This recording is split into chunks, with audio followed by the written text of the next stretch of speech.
ছোটবেলায় দেখতাম অনেক মহিলারা মানে বাচ্চা কাচ্চাকে বলে এই ইবলিসের বাচ্চা। তো আমি চিন্তা করতাম যে বাচ্চাদেরকে কিভাবে নিজের সন্তানকে ইবলিসের বাচ্চা বলে। আর এই যে আমার নাতিপুতি দেখা যাচ্ছে, এদেরকে আমি কথায় কথায় এখন বলতেছি ইবলিসের বাচ্চা।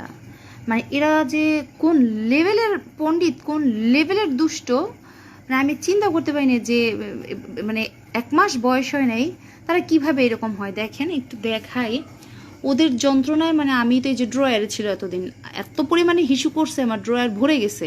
এজন্য আমি আজকে ওদেরকে ফ্লোরিং করাইছি। তো ফ্লোরিং করালে আমি সুন্দর করে ডেকোরেশন করছি, এই যে যাতে বের না হয়ে যেতে পারে, সুন্দর করে আমি ওড়না দিয়ে বেড়া দিয়ে দিলাম। ইভেন হচ্ছে এই যে এই জায়গাটাতে ওড়না দিয়ে বেড়া দিলাম, এবং এখানে হচ্ছে আমার আলনা, আলনার পিছনে আমার জামা কাপড়। তো ওই আজরাইল, ওই ইবলিস, কি বলবো বুঝতে পারতেছি না, যে এরা এতটাই শয়তান যে লাফায়া এই ওড়না টপকায় ওই পাশে যায়। আমি রুমে এসে দেখি যে বাচ্চা নাই, আমার তো মাথা নষ্ট। ইভেন হচ্ছে এই যে এখানে একটা হচ্ছে কার্টুন লাগাই দিছি।